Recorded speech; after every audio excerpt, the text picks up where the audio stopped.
ਵਾਹਿਗੁਰੂ ਜੀ ਕਾ ਖਾਲਸਾ ਵਾਹਿਗੁਰੂ ਜੀ ਕੀ ਫਤਿਹ। TV 84 ਦੇ ਸਾਰੇ ਦਰਸ਼ਕ ਤੇ ਸਰੋਤੇ ਜਿਹੜੇ ਇਸ ਵਕਤ ਸਾਡੇ ਨਾਲ ਨਾਰਥ ਅਮਰੀਕਾ ਦੇ ਵਿੱਚੋਂ ਬਣੇ ਹੋਏ ਆ ਜਾਂ ਫਿਰ ਸੋਸ਼ਲ ਮੀਡੀਆ ਦੇ ਰਾਹੀਂ ਦੁਨੀਆ ਭਰ ਦੇ ਵਿੱਚ ਸਾਨੂੰ ਦੇਖ ਰਹੇ ਆ, ਉਹਨਾਂ ਸਾਰਿਆਂ ਦਾ ਮੈਂ ਅਮਰਵੀਰ ਸਿੰਘ ਅੱਜ ਇਸ ਪ੍ਰੋਗਰਾਮ ਦੇ ਵਿੱਚ ਤਹਿ ਦਿਲੋਂ ਸਵਾਗਤ ਕਰਦਾ।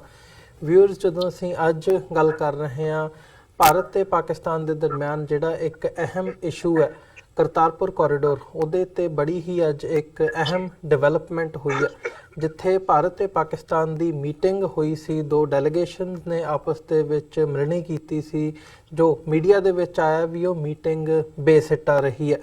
ਤੇ ਇੱਕ ਅਹਿਮ ਡਿਵੈਲਪਮੈਂਟ ਜਿਹਦਾ ਇੱਕ ਵੱਡਾ ਕਾਰਨ ਸਮਝਿਆ ਜਾ ਰਿਹਾ ਹੈ ਜਾਂ ਜਿਹਨੂੰ ਪਿੱਛੇ ਇੱਕ ਰੀਜ਼ਨ ਦੇ ਤੌਰ ਤੇ ਦੇਖਿਆ ਜਾ ਰਿਹਾ ਹੈ ਇਸ ਵਕਤ, ਉਹ ਇਹ ਹੈ ਕਿ ਪਾਕਿਸਤਾਨੀ ਪੰਜਾਬ ਦੇ ਵਿੱਚ ਗੁਰੂ ਨਾਨਕ ਪੈਲੇਸ ਨਾਮ ਦਾ ਇੱਕ ਬਿਲਡਿੰਗ ਜਿਹੜੀ ਹੈ, ਜਿਹਨੂੰ ਹਿਸਟੋਰੀਕਲ ਬਿਲਡਿੰਗ ਦੇ ਨਾਮ ਥੱਲੇ ਉਹਨੂੰ ਢਹਿ ਢੇਰੀ ਕਰਨ ਦੀ ਇੱਕ ਜਿਹੜੀ ਸਟੋਰੀ ਹੈ ਮੀਡੀਆ ਦੇ ਵਿੱਚ ਸਾਡੇ ਸਾਹਮਣੇ ਆਈ ਹੈ।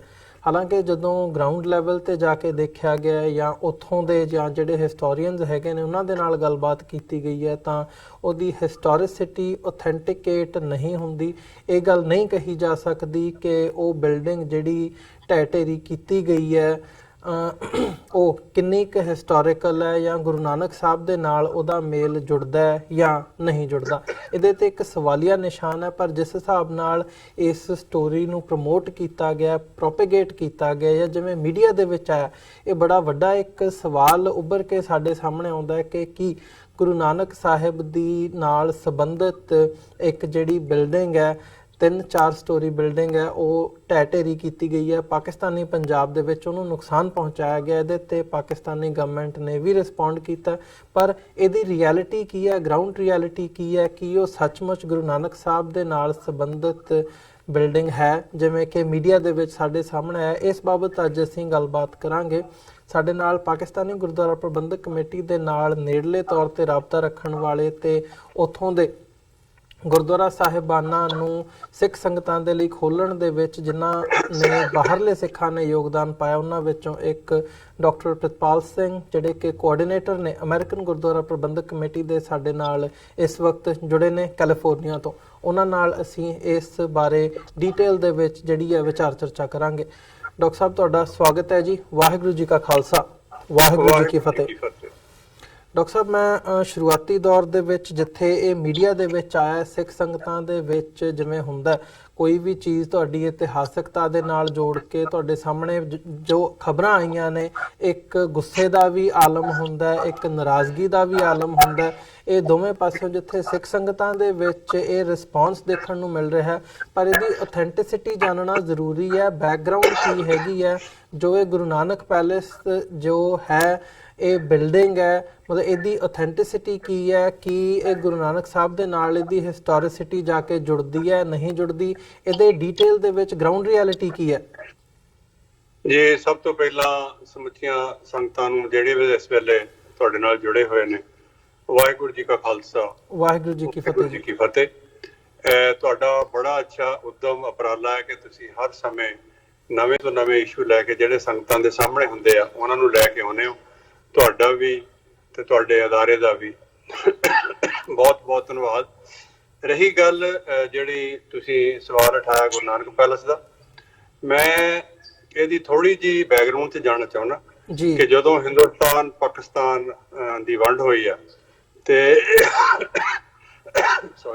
ਕਾਫੀ ਤੇ ਉਦੋਂ ਜਿਹੜੇ ਹਿਸਟੋਰੀਕਲ ਸਿੱਖ ਸ਼ਰਾਈਨਸ ਨੇ ਉਹ ਕੋਈ 170 ਤੋਂ 72 ਦੇ ਕਰੀਬ ਗੁਰਦੁਆਰੇ ਸਾਹਿਬ ਉਧਰ ਹੈਗੇ ਸੀ, ਜਿਨ੍ਹਾਂ ਦੇ ਦਰਸ਼ਨ ਦਿਦਾਰੇ ਕਰਨ ਵਾਸਤੇ ਦੋਵਾਂ ਮੁਲਕਾਂ ਦੇ ਵਿੱਚ ਇੱਕ ਵਕਫ ਬੋਰਡ ਬਣਿਆ ਸੀ ਤੇ ਲਹਿਰੂ ਰਿਆਕਤ ਅਲੀ ਤੇ ਮਾਸਟਰ ਤਾਰਾ ਸਿੰਘ ਦੇ ਵਿਚਕਾਰ ਇੱਕ ਸਮਝੌਤਾ ਹੋਇਆ ਸੀ, ਜਿਹਦੇ ਤਹਿਤ 4 ਵਾਰ ਜਿਹੜੀਆਂ ਸੰਗਤਾਂ ਨੇ ਹਿੰਦੁਸਤਾਨ ਤੋਂ ਪਾਕਿਸਤਾਨ ਜਾ ਸਕਦੀਆਂ।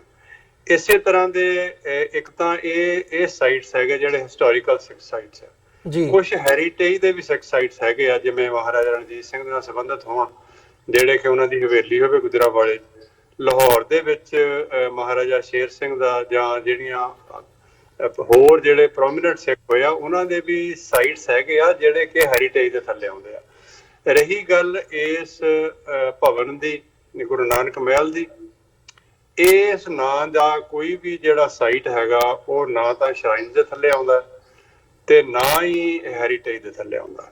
ਮੇਰੀ ਪਿਛਲੇ ਦਿਨਾਂ 'ਚ ਨਾਰੋਵਾਲ 'ਚ ਵੀ ਤੇ ਜਿਹੜੇ ਪਾਕਿਸਤਾਨੀ ਗੁਰਦੁਆਰਾ ਪ੍ਰਬੰਧਕ ਕਮੇਟੀ ਦੇ ਨਾਲ ਜੁੜੇ ਹੋਏ ਆ ਸੱਜਣ, ਉਹਨਾਂ ਨਾਲ ਵੀ ਸਰਕਾਰੀ ਤੌਰ ਤੇ ਵੀ ਮੈਂ ਇਹ ਗੱਲ ਪਤਾ ਕਰਨ ਦੀ ਕੋਸ਼ਿਸ਼ ਕੀਤੀ ਹੈ। ਉੱਥੇ ਉਹ ਬਿਲਡਿੰਗ ਜ਼ਰੂਰ ਹੈ ਜਿਹੜੀ ਕਿ ਕਾਫੀ ਪੁਰਾਣੀ ਆ, ਕੋਈ 100-150 ਸਾਲ 150 ਸਾਲ ਪੁਰਾਣੀ ਹੋਏਗੀ। ਜਿਹੜੀ ਉਹਦੀ ਇੱਟ ਆ ਜਾਂ ਜਿਹੜੀ ਉਹਦੀ ਨਕਸ਼ਾ ਰਵੀਸੀ ਆ ਜਾਂ ਉਹਦੀ ਕਲਾ ਕਿਰਤੀ ਹੈਗੀ ਆ, ਉਹ ਕੋਈ 150 ਸਾਲ 200 ਸਾਲ ਤੋਂ ਪੁਰਾਣੀ ਨਹੀਂ ਹੈਗੀ। ਜਿਸ ਤਰ੍ਹਾਂ ਦੱਸਿਆ ਜਾ ਰਿਹਾ ਉਹਦੇ 16 ਕਮਰੇ ਆ ਜਿਹੜੇ ਆਪਸ ਵਿੱਚ ਹੀ ਕਨੈਕਟਡ ਆ। ਅਸਲ 'ਚ ਇਹ ਬਿਲਡਿੰਗ ਕਿਸੇ ਸਿੱਖ ਸਰਦਾਰ ਦੀ ਵੱਡੀ ਹਵੇਲੀ ਸੀ, ਜਿੱਥੇ ਮਹਾਰਾਜਾ ਰਣਜੀਤ ਸਿੰਘ ਆਪਣੇ ਰਾਜਕਾਲ ਦੇ ਵਿੱਚ ਇੱਕ ਦੋ ਵਾਰੀ ਆ ਕੇ ਠਹਿਰੇ ਜ਼ਰੂਰ ਸੀ, ਪਰ ਇਹਦਾ ਸਿੱਖ ਹੈਰੀਟੇਜ ਦੇ ਨਾਲ ਜਾਂ ਸਿੱਖ ਹਿਸਟੋਰੀਸਿਟੀ ਨਾਲ ਜਾਂ ਸਿੱਖ ਸ਼ਰਾਈਨਸ ਦੇ ਨਾਲ ਇਹਦਾ ਕੋਈ ਤਲਕ ਨਹੀਂ ਹੈਗਾ। ਤੇ ਦੂਸਰੀ ਇਹ ਗੱਲ, ਇਹ ਜਿਹੜਾ ਇਹ ਬਿਲਡਿੰਗ ਆ ਇਹ ਕਿਸੇ ਕਸ਼ਮੀਰ ਤੋਂ ਆਈ ਫੈਮਿਲੀ ਨੂੰ ਇਹ ਅਲਾਟ ਹੋਈ ਸੀ। ਹੁਣ ਕਿਉਂਕਿ ਬਿਲਡਿੰਗ ਕਾਫੀ ਖਸਤਾ ਹਾਲਤ ਵਿੱਚ ਚਲੇ ਗਈ ਸੀ ਤੇ ਉਹਨਾਂ ਨੇ ਇਹਨੂੰ ਢਾਹ ਕੇ ਆਪਣੇ ਘਰ ਜਿਹੜੇ ਸੀ ਦੁਬਾਰਾ ਬਣਾਉਣ ਦੀ ਉੱਥੇ ਕੋਸ਼ਿਸ਼ ਕੀਤੀ ਹੈ।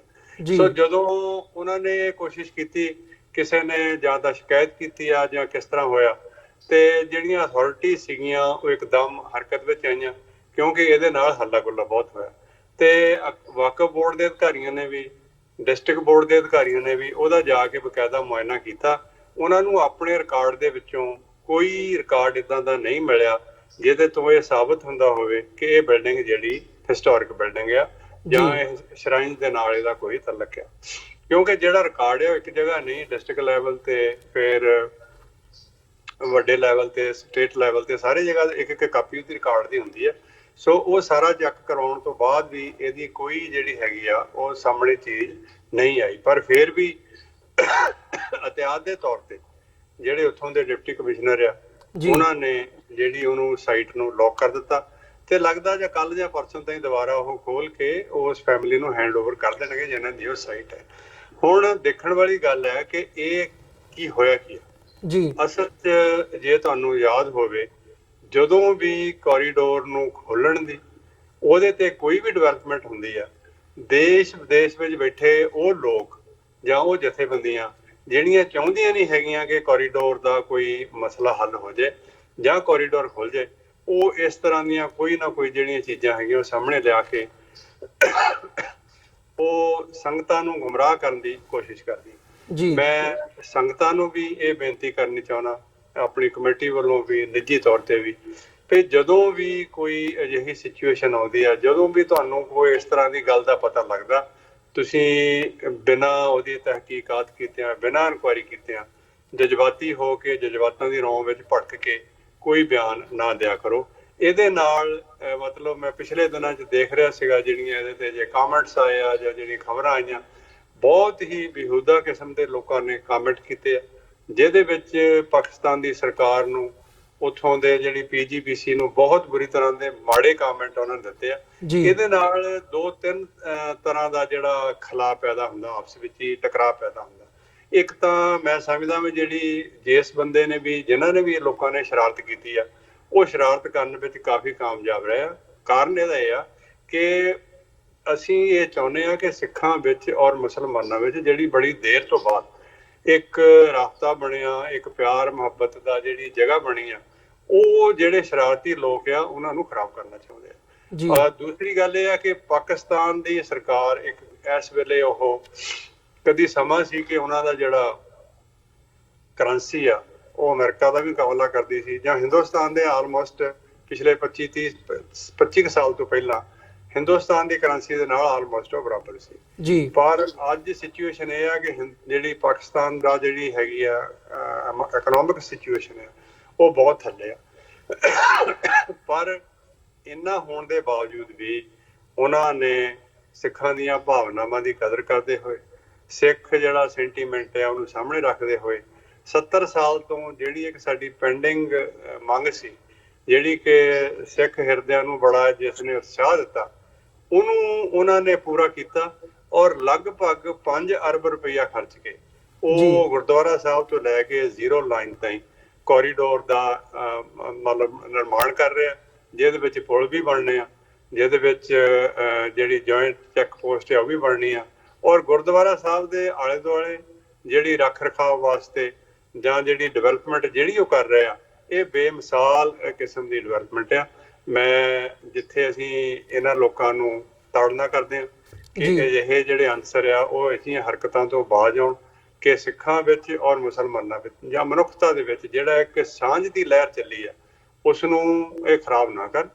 ਤੇ ਜਿਹੜਾ ਕੋਰੀਡੋਰ ਦੇ ਇਸ਼ੂ ਦੇ ਉੱਪਰ ਜਿਹੜੀ ਜਿੰਨੀ ਵੀ ਡਿਵੈਲਪਮੈਂਟ ਹੋ ਰਹੀ ਆ ਉਹਨੂੰ ਪੋਜ਼ਿਟਿਵ ਤੌਰ ਤੇ ਲਿਆ ਜਾਵੇ। ਇਹ ਮੈਂ ਅੱਗੇ ਵੀ ਤੁਹਾਡੇ ਮਾਧਿਅਮ ਦੇ ਰਾਹੀਂ ਇੱਕ ਦਿਨ ਜ਼ਿਕਰ ਕੀਤਾ ਸੀ ਕਿ ਇਹ ਸਿੰਪਲ ਇੱਕ ਕੋਰੀਡੋਰ ਨਹੀਂ ਹੈਗਾ, ਇਹਦੇ ਵਿੱਚ ਇਹਦੇ ਨਾਲ ਬਹੁਤ ਕੁਝ ਜੁੜਿਆ ਹੋਇਆ, ਦੋਨਾਂ ਮੁਲਕਾਂ ਦੇ ਹਾਲਾਤ ਜੁੜੇ ਹੋਏ ਆ, ਜਿਹੜੇ ਉਸ ਖਿੱਤੇ ਦੇ ਵਿੱਚ ਜਿਹੜੇ ਮੁਲਕ ਆ ਉਹਨਾਂ ਦਾ ਇਹਦੇ ਵਿੱਚ ਕਾਫੀ ਇੰਟਰਸਟ ਆ, ਭਾਵੇਂ ਉਹ ਮੁਲਕ ਜਿਹੜੇ ਆ ਉਸ ਖਿੱਤੇ ਵਿੱਚ ਨਹੀਂ ਵੀ ਹੈਗੇ। ਕਈ ਮੁਲਕ ਅਮਰੀਕਾ ਹੋਇਆ, ਰਸ਼ੀਆ ਹੋਇਆ, ਚਾਈਨਾ ਦਾ ਤਾਂ ਉਹਦੇ 'ਚ ਸਿੱਧਾ ਇੰਟਰਸਟ ਹੈ। ਸੋ ਇਹ ਸਾਰੇ ਮੁਲਕਾਂ ਦੇ ਇੰਟਰਸਟ ਦੇ ਨਾਲ ਇਹ ਜਿਹੜੀ ਚੀਜ਼ ਆ ਉਹ ਸਾਹਮਣੇ ਆਈ ਆ ਔਰ ਇਹਦੇ ਬੜੇ ਅੱਛੇ ਆਉਣ ਵਾਲੇ ਸਮੇਂ ਦੇ ਵਿੱਚ ਜਿਹੜੇ ਨਤੀਜੇ ਨਿਕਲਣਗੇ। ਪਰ ਜਿਸ ਤਰ੍ਹਾਂ ਮੈਂ ਪਹਿਲਾਂ ਵੀ ਕਿਹਾ ਕਿ ਜਿਹੜੇ ਸਿੱਖ ਦੁਸ਼ਮਣ ਅਨਾਸਰ ਨੇ ਜਾਂ ਜਿਹੜੇ ਉਹ ਅਨਸਰ ਨੇ ਜਿਹੜੇ ਸਿੱਖਾਂ ਵਿੱਚ ਔਰ ਮੁਸਲਮਾਨਾਂ ਵਿੱਚ ਜਾਂ ਉਸ ਖਿੱਤੇ ਦੇ ਵਿੱਚ ਸ਼ਾਂਤੀ ਅਮਨ ਨਹੀਂ ਦੇਖਣਾ ਚਾਹੁੰਦੇ, ਉਹ ਅਜਿਹੀਆਂ ਹਰਕਤਾਂ ਕਰਕੇ ਲੋਕਾਂ ਦੀਆਂ ਭਾਵਨਾਵਾਂ ਨੂੰ ਭੜਕਾਉਂਦੇ ਨੇ। ਤੇ ਜਦੋਂ ਲੋਕ ਭੜਕੀਆਂ ਹੋਈਆਂ ਭਾਵਨਾਵਾਂ ਦੇ ਨਾਲ ਕਾਮੈਂਟ ਕਰਦੇ ਨੇ, ਰਾਦਰ ਕਾਮੈਂਟ ਕਰਨ ਵਾਲੇ ਵੀ ਮੈਂ ਸਮਝਦਾ ਉਹੀ ਲੋਕ ਹੁੰਦੇ ਆ ਜਿਹੜੇ ਇਦਾਂ ਦੀਆਂ ਸਟੋਰੀਜ਼ ਜਿਹੜੀਆਂ ਹੈਗੀਆਂ ਪਲਾਂਟ ਕਰਦੇ ਔਰ ਦੋਨਾਂ ਕਮਿਊਨਿਟੀ ਦੇ ਵਿੱਚ ਇੱਕ ਖਾਮਖਾਹ ਦਾ ਬੇਭਰੋਸਗੀ ਦਾ ਜਿਹੜਾ ਮਾਹੌਲ ਹੈ ਉਹ ਪੈਦਾ ਹੁੰਦਾ। ਜੀ ਡਾਕਟਰ ਸਾਹਿਬ, ਜਿਵੇਂ ਤੁਸੀਂ ਦੱਸਿਆ ਵੀ ਇਹ ਜਿਹੜਾ ਸਾਰਾ ਇੱਕ ਪਾਰਟ ਹੈ ਉਹਦੀ ਕੋਈ ਹਿਸਟੋਰਿਸਿਟੀ ਨਹੀਂ ਹੈਗੀ ਮਹਿਲ ਦੀ, ਪੈਲੇਸ ਦੀ, ਠੀਕ ਹੈ। ਉਹਦੇ ਨਾਲ ਮਤਲਬ ਕਿਸੇ ਨੇ ਉਹ ਜਦੋਂ ਬਣਵਾਇਆ ਉਹਦੇ ਗੁਰੂ ਨਾਨਕ ਸਾਹਿਬ ਦੇ ਨਾਮ ਦੇ ਉੱਤੇ ਉਹਨੂੰ ਡੈਡੀਕੇਟ ਕੀਤਾ, ਉਹ ਆਪਣੀ ਥਾਂ ਤੇ ਹੈ। ਬਟ ਸਿੱਖ ਵਿਰਾਸਤ ਨਾਲ, ਸਿੱਖ ਹਿਸਟੋਰੀਕਲ ਸਾਈਟਸ ਦੇ ਨਾਲ ਉਹਦਾ ਕੋਈ ਸੰਬੰਧ ਨਹੀਂ, ਕੋਈ ਗੁਰਦੁਆਰਿਆਂ ਦੇ ਨਾਲ ਉਹਦਾ ਕੋਈ ਸੰਬੰਧ ਨਹੀਂ। ਪਰ ਜਿਸ ਹਿਸਾਬ ਨਾਲ ਇਹਨੂੰ ਸਿੱਖੀ ਦੇ ਨਾਲ ਜਾਂ ਸਿੱਖ ਇਤਿਹਾਸਕਤਾ ਦੇ ਨਾਲ ਜੋੜ ਕੇ ਮੀਡੀਆ ਦੇ ਵਿੱਚ ਪੇਸ਼ ਕੀਤਾ ਗਿਆ, ਬੜੇ ਵੱਡੇ ਪੱਧਰ ਤੇ ਇਹਨੂੰ ਪ੍ਰਚਾਰਿਆ ਗਿਆ। ਈਵਨ ਜਿਹੜੇ ਇੰਡੀਅਨ ਸਟੇਟ ਮੀਡੀਆ ਹੈਗਾ ਉਹਦੇ ਵੱਲੋਂ ਬੜੇ ਵੱਡੇ ਪੱਧਰ ਤੇ ਜਿਹੜਾ ਇਹ ਸਟੋਰੀ ਹੈ ਉਹ ਅੱਗੇ ਪ੍ਰਮੋਟ ਕੀਤੀ ਗਈ ਹੈ ਜਾਂ ਲੋਕਾਂ ਤੱਕ ਪਹੁੰਚਾਈ ਗਈ ਹੈ। ਕੀ ਸਮਝਦੇ ਹੋ ਕਿ ਕੀ ਜਾਣ ਬੁੱਝ ਕੇ ਸਟੇਟ ਲੈਵਲ ਤੇ ਇਹ ਇਦਾਂ ਦਾ ਜਿਹੜਾ ਕੰਮ ਹੈ ਉਹ ਕੀਤਾ ਗਿਆ ਤੇ ਪ੍ਰਚਾਰਿਆ ਵੀ ਗਿਆ ਤੇ ਕਰਤਾਰਪੁਰ ਕੋਰੀਡੋਰ ਨੂੰ ਢਾਹ ਲਾਉਣ ਦੀ ਕੋਸ਼ਿਸ਼ ਹੈ ਇਹ ਸਟੇਟ ਲੈਵਲ ਤੇ? ਬਿਲਕੁਲ। ਜੇ ਤੁਸੀਂ ਇਸ ਡਿਵੈਲਪਮੈਂਟ ਤੇ ਜਾਂ ਜਦੋਂ ਦੀ ਕੋਰੀਡੋਰ ਦੀ ਜਿਹੜੀ ਗੱਲਬਾਤ ਹੈ ਸ਼ੁਰੂ ਹੋਈ ਆ, ਤੁਸੀਂ ਜੇ ਪਿਛਲੇ 70 ਸਾਲ ਦੀ ਇਹਦੀ ਹਿਸਟਰੀ ਤੇ ਵੀ ਨਿਗਾਹ ਮਾਰੋ, ਇਹ ਇਸ ਤਰ੍ਹਾਂ ਹੀ ਹੁੰਦਾ ਰਿਹਾ। ਹਰ ਵਾਰ ਪਾਕਿਸਤਾਨ ਦੇ ਵੱਲੋਂ ਬੜਾ ਇੱਕ ਹਾਂ ਪੱਖੀ ਹੰਗਾਰਾ ਹੁੰਦਾ ਸੀ, ਪਰ ਇੰਡੀਅਨ ਸਾਈਡ ਤੋਂ ਕਦੀ ਵੀ ਇਹਦੀ ਜਿਹੜੀ ਸੀ ਨਾ ਤਾਂ ਪ੍ਰਪੋਜ਼ਲ ਸੀ ਨਾ ਹਾਂ ਪੱਖੀ ਹੰਗਾਰਾ ਸੀ। ਬੜੀ ਵਾਰੀ ਗੱਲਾਂ ਹੋਈਆਂ, ਈਵਨ ਇੱਕ ਸਿੱਖ ਪ੍ਰਾਈਮ ਮਿਨਿਸਟਰ ਵੀ ਰਹੇ ਉੱਥੇ, ਪਰ ਕਦੀ ਵੀ ਇਸ ਲੈਵਲ ਦੀ ਡਿਵੈਲਪਮੈਂਟ ਨਹੀਂ ਸੀ ਹੋਈ। ਜਿਹੜੀ ਹੁਣ ਡਿਵੈਲਪਮੈਂਟ ਹੋਈ ਆ ਇਹ ਪਾਕਿਸਤਾਨ ਨੇ ਆਪਣੇ ਤੌਰ ਤੇ ਉਹਨਾਂ ਨੇ ਮਨ ਬਣਾ ਲਿਆ ਸੀ ਕਿ ਅਸੀਂ ਜਿਹੜਾ ਕੋਰੀਡੋਰ ਆ ਇਹਨੂੰ ਬਾਰਡਰ ਤੱਕ ਜਿਹੜਾ ਜ਼ੀਰੋ ਲਾਈਨ ਤੱਕ ਲੈ ਕੇ ਜਾਵਾਂਗੇ। ਅੱਗਿਓਂ ਜਦੋਂ ਉਹਨਾਂ ਦੀ ਸਾਡੇ ਦੋਸਤਾਂ ਦੀ ਮਰਜ਼ੀ ਹੋਈ ਉਹ ਜਦੋਂ ਬਣਾ ਦੇਣਗੇ ਤਾਂ ਠੀਕ ਹੈ। ਸੇਮ ਸਿਚੁਏਸ਼ਨ ਇੱਕ ਵਾਰੀ ਕਸੂਰ ਵਾਲੇ ਪਾਸੇ ਵੀ, ਕਿਉਂਕਿ ਜਿੱਦਾਂ ਮੈਂ ਅੱਗੇ ਵੀ ਇੱਕ ਦਿਨ ਜ਼ਿਕਰ ਕੀਤਾ ਸੀ, ਕਸੂਰ ਸਾਈਡ ਤੇ ਵੀ ਉਹਨਾਂ ਨੇ ਇਸ ਤਰ੍ਹਾਂ ਦੀਆਂ ਸੜਕਾਂ ਬਣਾ ਕੇ ਜਿਹੜਾ ਬਾਰਡਰ ਖੋਲਣ ਦਾ ਉਹਨਾਂ ਦਾ ਮੰਗਿਆ ਪਾਕਿਸਤਾਨੀ ਸਾਈਡ ਤੋਂ, ਤਾਂ ਕਿ ਜਿਹੜੀ ਸਾਡੀ ਇਕਨੋਮਿਕ ਸਿਚੁਏਸ਼ਨ ਹੈ ਉਹ ਠੀਕ ਹੋ ਸਕੇ। ਰਿਹਾ ਜਿਹੜਾ ਤੁਸੀਂ ਸਵਾਲ ਦੇ ਰਹੇ ਹੋ, ਸਵਾਲ ਕਰ ਰਹੇ ਹੋ ਕਿ ਇੰਡੀਅਨ ਮੀਡੀਆ ਦਾ, ਤਾਂ ਮੈਂ ਤਾਂ ਇਹੀ ਕਹਿਣਾ ਚਾਹੁੰਦਾ ਕਿ ਇਹ ਤਾਂ ਹਿਜ਼ ਮਾਸਟਰਸ ਵੌਇਸ ਹੈਗੀ ਹੈ। ਜਿਸ ਤਰ੍ਹਾਂ ਉਹਨਾਂ ਨੂੰ ਹਦਾਇਤ ਦਿੱਤੀ ਜਾਂਦੀ ਹੈ, ਸਰਕਾਰੀ ਮੀਡੀਆ ਹੋਵੇ ਚਾਹੇ ਮੀਡੀਆ ਦਾ ਤਾਂ ਨਾਂ ਦੀ ਉੱਥੇ ਕੋਈ ਅੱਜ ਕੱਲ ਚੀਜ਼ ਦੇਖਣ ਨੂੰ ਨਹੀਂ ਆਉਂਦੀ। ਮੀਡੀਆ ਬੁਰੀ ਤਰ੍ਹਾਂ ਜਿਹੜਾ ਹੈਗਾ ਸਰਕਾਰੀ ਕੰਟਰੋਲ ਥੱਲੇ ਆ। ਜਿਸ ਤਰ੍ਹਾਂ ਉਹਨਾਂ ਨੂੰ ਕਿਹਾ ਜਾਂਦਾ ਉਸੇ ਤਰ੍ਹਾਂ ਹੀ ਉਹ ਉਹਦੇ ਤੇ ਡਾਂਸ ਕਰਨ ਲੱਗ ਪੈਂਦੇ ਆ, ਜਿਹੜੀ ਕਿ ਇੱਕ ਬੜੀ ਦੁਖਦਾਈ ਗੱਲ ਹੈ। ਔਰ ਖਾਸ ਤੌਰ ਤੇ ਜੇ ਤਾਂ ਕੋਈ ਥੋੜੀ ਬਹੁਤੀ ਗੱਲ ਹੋਵੇ ਜਾਂ ਕੋਈ ਸਿਚੁਏਸ਼ਨ ਇਦਾਂ ਦੀ ਹੋਵੇ, ਕੋਈ ਇਦਾਂ ਦੀ ਖਰਾਬੀ ਹੋਈ ਹੈ, ਤਾਂ ਬੇਸ਼ੱਕ ਮੀਡੀਆ ਦਾ ਫਰਜ਼ ਬਣਦਾ ਉਹਨੂੰ ਹਾਈਲਾਈਟ ਕਰਨਾ। ਪਰ ਇੱਕ ਖਾਮਖਾਹ ਦੀ ਸਟੋਰੀ ਨੂੰ ਅੱਗੇ ਲਿਆ ਕੇ ਪਲਾਂਟ ਕਰਕੇ ਤੇ ਉਹਦੇ ਬਾਰੇ ਝੂਠੀਆਂ ਅਫਵਾਹਾਂ ਫੈਲਾਉਣੀਆਂ ਔਰ ਦੋ ਮੁਲਕਾਂ ਦੇ ਵਿੱਚ, ਦੋ ਕਮਿਊਨਿਟੀਆਂ ਦੇ ਵਿੱਚ ਹੋਰ ਦਰਾੜ ਨੂੰ ਵਧਾਉਣ ਦੀ ਜਿਹੜੀ ਸਾਜ਼ਿਸ਼ ਆ, ਮੈਂ ਸਮਝਦਾ ਇਹਦਾ ਹੀ ਇਹੀ ਇੱਕ ਇਹਦਾ ਨਤੀਜਾ। ਪਰ ਆਉਣ ਵਾਲੇ ਸਮੇਂ 'ਚ ਮੈਂ ਸਿੱਖ ਸੰਗਤਾਂ ਨੂੰ ਵੀ ਬੇਨਤੀ ਵੀ ਕਰਦੇ ਹਾਂ, ਅਪੀਲ ਕਰਦੇ ਹਾਂ ਕਿ ਜਦੋਂ ਵੀ ਕਦੀ ਕੋਈ ਗੱਲ ਅਜਿਹੀ ਸਾਹਮਣੇ ਆਉਂਦੀ ਆ ਜੀ, ਉਸ ਤੇ ਯਕੀਨ ਨਾ ਕੀਤਾ ਜਾਵੇ। ਜਿਵੇਂ ਕਿ ਪਿਛਲੇ ਦਿਨਾਂ 'ਚ ਇਹ ਬਹੁਤ ਰੌਲਾ ਪਾਇਆ ਲੋਕਾਂ ਨੇ, ਕਈ ਲੋਕਾਂ ਨੇ ਵੀ ਦੇਖੋ ਜੀ ਉੱਥੇ ਜਿਹੜਾ ਗੁਰਦੁਆਰਾ ਉਹ ਢਾਹ ਦਿੱਤਾ ਗਿਆ, ਉਹਦੀ ਜਿਹੜੀ ਵਿਰਾਸਤ ਆ ਉਹ ਖਤਮ ਕਰ ਦਿੱਤੀ ਗਈ।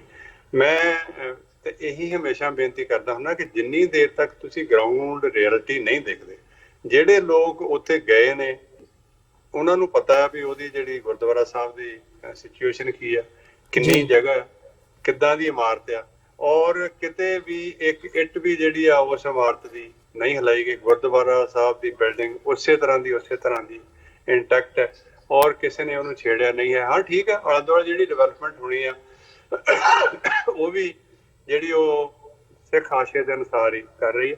ਮੈਂ ਤਾਂ ਇਹੀ ਕਹੂੰਗਾ ਕਿ ਜਿਹੜੇ ਗੁਰਦੁਆਰਾ ਸਾਹਿਬ ਹਿੰਦੁਸਤਾਨ ਦੇ ਵਿੱਚ ਗਿਆਨ ਗੋਦੜੀ ਆ ਜਾਂ ਹੋਰ ਅਜਿਹੇ ਗੁਰਦੁਆਰੇ ਜਿਹੜੇ ਮਤਲਬ ਢਾਹ ਢੇਰੀ ਕਰਕੇ ਉਹਨਾਂ ਦਾ ਨਾਮ ਨਿਸ਼ਾਨ ਹੀ ਆਇਆ, ਉਹਨਾਂ ਦੇ ਬਾਰੇ ਕਦੀ ਕਿਸੇ ਨੇ ਗੱਲ ਨਹੀਂ ਕੀਤੀ।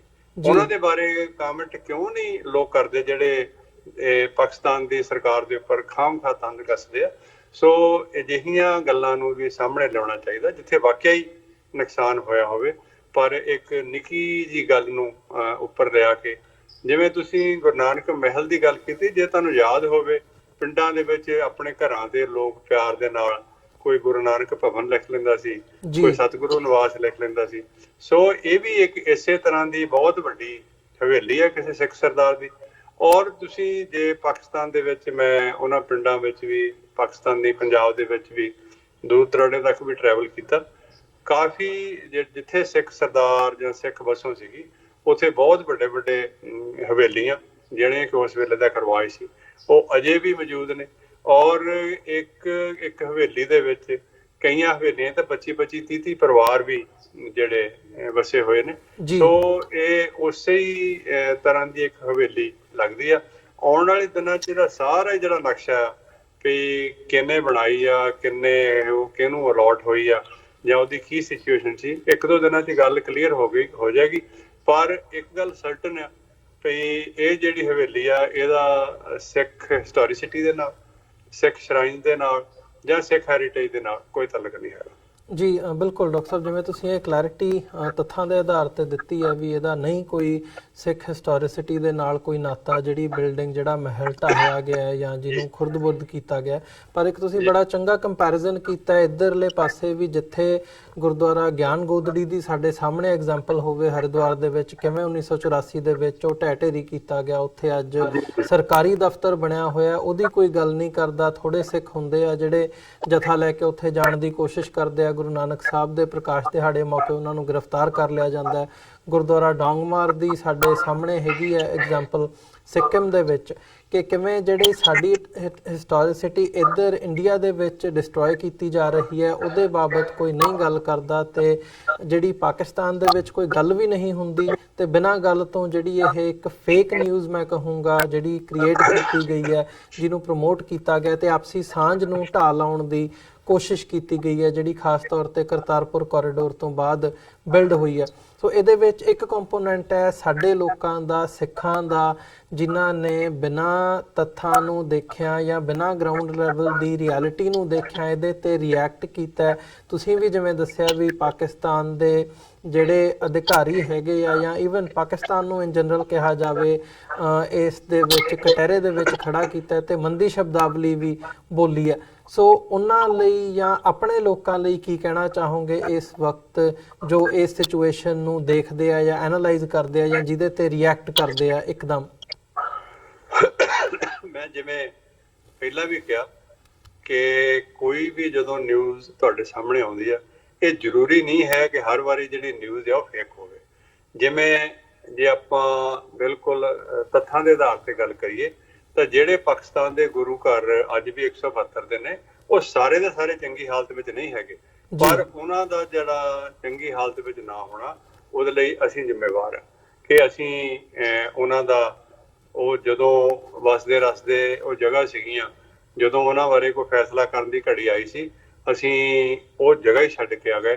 ਔਰ ਦੁਨੀਆ ਦੇ ਵਿੱਚ ਸਾਡੀ ਇੱਕ ਪਹਿਲੀ ਕੌਮ ਆ ਜਿੱਥੇ ਉਹਦਾ ਜਨਮ ਹੋਇਆ ਹੋਵੇ, ਉਹ ਜਨਮ ਦਾ ਆਪਣੀ ਜਗ੍ਹਾ ਹੀ ਛੱਡ ਕੇ ਆ ਜਾਵੇ। ਇਹ ਬੜੀ ਇੱਕ ਮੰਦਭਾਗੀ ਘਟਨਾ ਸੀ, ਪਰ ਚਲੋ ਸਾਡਾ ਉਹਦੇ ਤੇ ਨਾ ਕੋਈ ਕੰਟਰੋਲ ਨਹੀਂ ਹੈਗਾ ਵੀ ਉਦੋਂ ਕੀ ਹੋਇਆ, ਕਿਸ ਤਰ੍ਹਾਂ ਕੀਤਾ, ਜੋ ਵੀ ਹੋਇਆ।